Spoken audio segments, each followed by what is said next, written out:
Really exciting work. This is part of a large international collaboration that we've been working with. Folks, obviously, most notably from Democratic Republic of the Congo, colleagues from Europe, primarily the Institute of Tropical Medicine in Antwerp, and then our colleagues at UCLA in the US. The work itself is really, kind of fills two gaps. One is for Mpox. We've had some historical knowledge of what Mpox looks like in endemic regions of the world. The reality is we haven't had a lot of good epidemiological data really since the early 2000s to tell us what is going on in terms of trends. We did a 14-year investigation basically looking at overall case data, epidemiological data, clinical data to try to better understand why are we seeing an increase in cases? Has this been something that has just started to happen? Has it been increasing over time? And where are specific hotspots within the country? Our data basically suggested since 2010, we've seen a continual rise in cases. 2023 in the DRC, everything really kind of took a big historic bump. And obviously in 2024, that increase went even further ahead. What we've also been able to identify is that there's been a broad geographic expansion of this virus during that particular time period, most notably in 2023.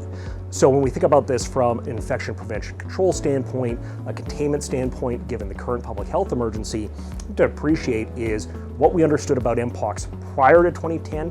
Really, the game has changed quite substantially, and certainly we have to be thinking about this more from a kind of global perspective in the DRC and now more regionally across East Africa as well.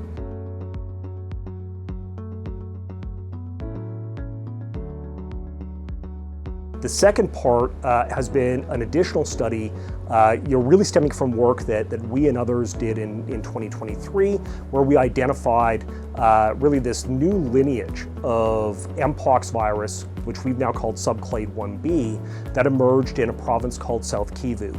South Kivu is within the eastern section of DRC. It's right next to North Kivu, where we obviously know there's a lot of conflict that's been ongoing for many years, but that has increased over the past few weeks. This new lineage, though, started to spread very rapidly through sustained human-to-human transmission. That was something we hadn't previously seen within the DRC. The importance of this has been is that particular lineage, that subclade, has now spread into Rwanda, Burundi, Uganda, and Kenya.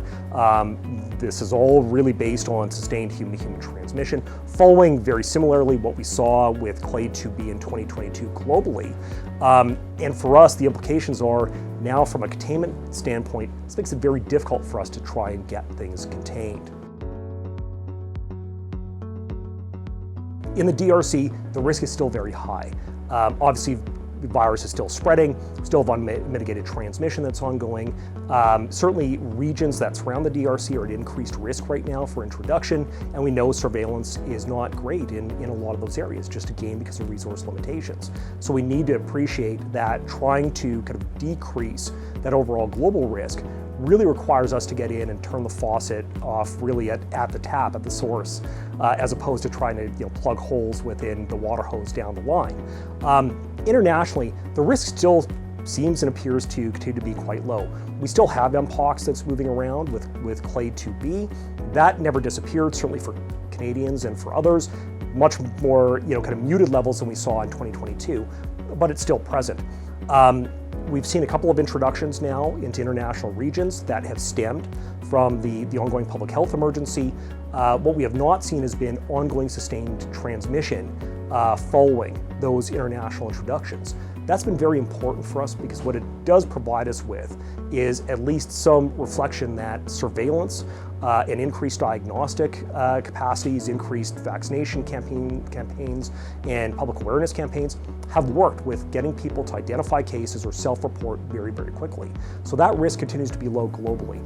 However, we have to appreciate that, and this has been a 50-year-long, really, I would say, emergency within endemic regions of Africa with Mpox moving through continually with really no support for trying to get things under control. The longer that we let this continue to percolate, the more risk we're going to see globally. And certainly given the situation that we're all in right now with globalization, the ability to move from different countries very, very quickly and very rapidly, those introductions could have larger consequences if we don't try and mitigate them as quick as possible.